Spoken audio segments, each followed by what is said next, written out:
Pertama-tama berkenaan dengan nikah mut'ah ini, kita ingin coba dudukan satu pengertian awal berkenaan dengan nikah. Sebagaimana kita ketahui bersama bahwa di dalam hukum Islam, nikah itu didefinisikan sebagai ikatan lahir dan batin antara dua insan, yang ikatan ini dimaksudkan untuk mencapai kebahagiaan hidup, dan bahkan di dalam Islam kebahagiaan hidup lantaran akad ini, ikatan lahir batin ini, bukan saja di dunia tetapi juga kebahagiaan di akhirat. Jadi ikatan lahir batin untuk mencapai kebahagiaan hidup dunia dan akhirat ini menurut hukum Islam itu berlaku selamanya, alal abad. Maka di dalam konsepsi atau di dalam rumusan hukum Islam berkenaan dengan nikah yang didefinisikan sebagai ikatan lahir batin itu, ini diperkuat dan bahkan disandarkan kepada apa yang disebut dengan mitsaqon ghalidha, perjanjian yang kokoh, yang kuat. Jadi poinnya di situ, perjanjiannya kuat, ikatannya kuat karena bersifat lahir dan batin, lalu kemudian berlakunya juga selamanya. Sehingga di dalam konsepsi Islam dengan berbasis pada pemikiran mitsaqon ghalidha ini, ikatan lahir batin yang kuat dan kokoh dan tak tergoyahkan itu, ini berlaku selamanya. Jadi meniscayakan ada pelestarian keluarga, ada kekekalan dan kelestarian di dalamnya. Nah, inilah yang pertama-tama harus menjadi pembangun atau penyusun pemikiran berkenaan dengan nikah pada definisi yang pertama. Lalu kemudian yang kedua berkenaan dengan lafaz mut'ah, dan lalu disatukan dengan lafaz nikah menjadi nikah mut'ah. Itu berarti pernikahan yang dilakukan untuk tujuan senang-senang. Mut'ah secara lugawi berarti senang-senang. Nikahnya dimaksudkan untuk memenuhi keinginan bersenang-senang belaka. Karena memang nikah itu menyenangkan dan ada kesenangan yang menggoda, yang menarik dari pernikahan itu. Nah, nikah mut'ah di Indonesia lebih populer dan dikenal luas di kalangan masyarakat dengan istilah kawin kontrak. Kawin kontrak itu berkonotasi bahwa perkawinan atau pernikahan yang dilakukan dengan akad, tetapi akadnya itu berbatas waktu dan upahnya juga ditentukan karena bersifat kontraktual.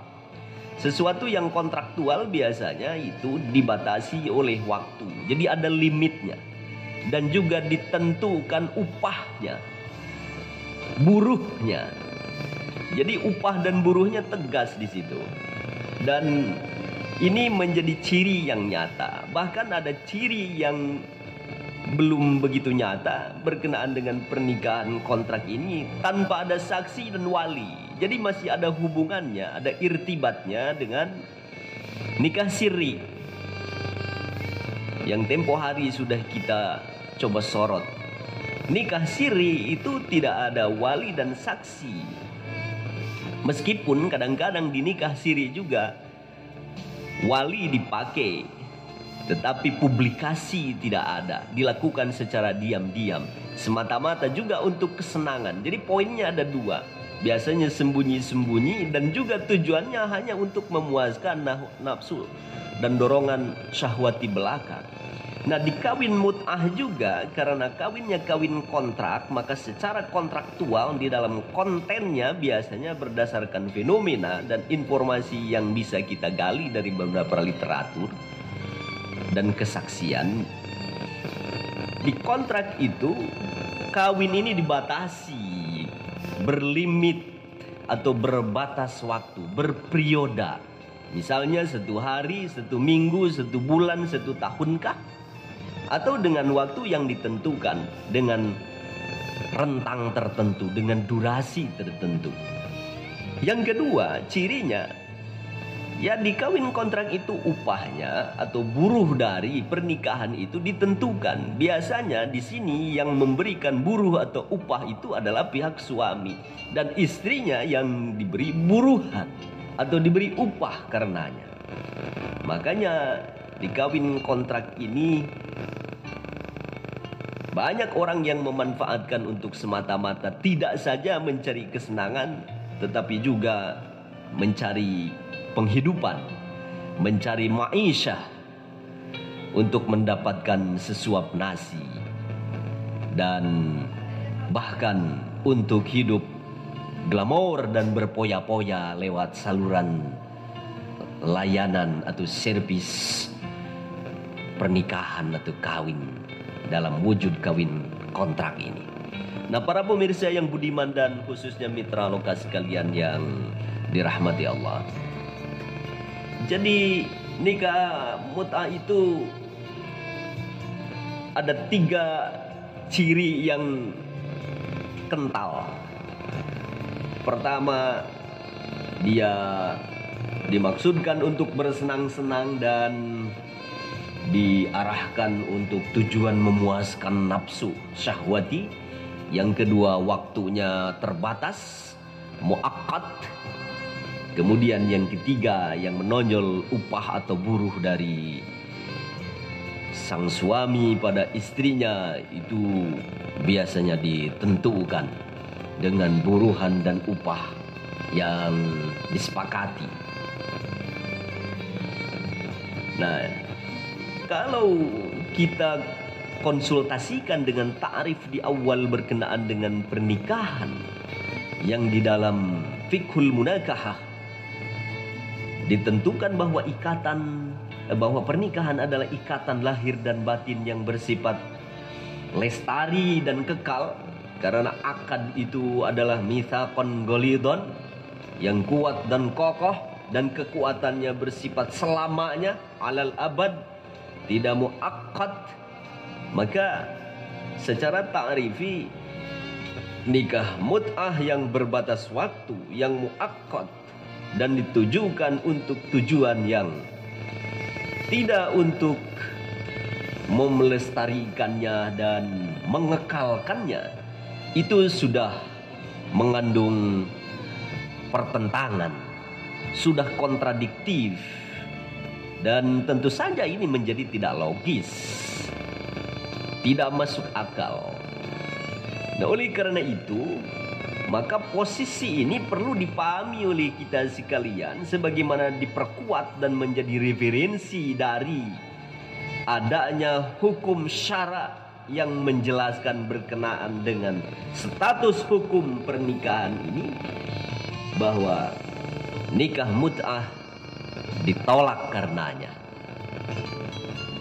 sebab mengandung ketidaklogisan, sebab mengandung kontradiksi dan mengandung pertentangan secara ta'rifi dan secara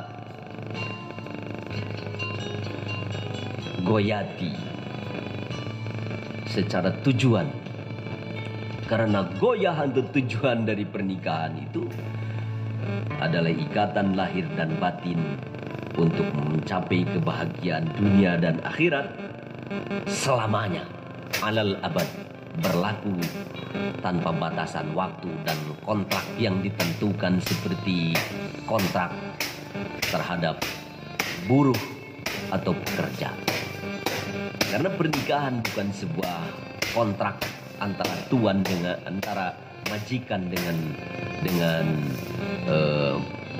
karyawan. antara atasan dengan bawahan, antara pimpinan dengan pegawai. Beda itu. Pernikahan tidak sama dan sebangun dengan hukum-hukum yang berlaku di dunia kerja pada umumnya. Nah, mitra sekalian yang dirahmati oleh Allah Subhanahu wa taala, jadi mengingat bahwa secara substantif dan secara hakiki nikah mut'ah itu mengandung pertentangan dan ketidaklogisan yang berkonsekuensi terhadap perlawanan terhadap tujuan dari pernikahan yang sebenarnya, maka status hukumnya menurut 4 ulama madhab itu dilarang. Jadi sepakat 4 ulama madhab di kalangan ulama ahli hukum Islam yang menjadi rujukan primer seluruh kaum muslimin, nikah mut'ah atau kawin kontrak ini dilarang. Dan ini merujuk kepada dalil syar'i antara lain yang diriwayatkan oleh Imam Muslim bahwa Rasulullah Sallallahu Alaihi Wasallam telah memberikan satu penegasan bahwa sesungguhnya nikah mut'ah itu dilarang. Dulu memang pernah dibolehkan, pernah diizinkan oleh baginda Rasulullah Sallallahu Alaihi Wasallam. Tetapi kemudian kata baginda, nikah mut'ah itu dilarang oleh Allah Azza wa Jalla hingga hari kiamat.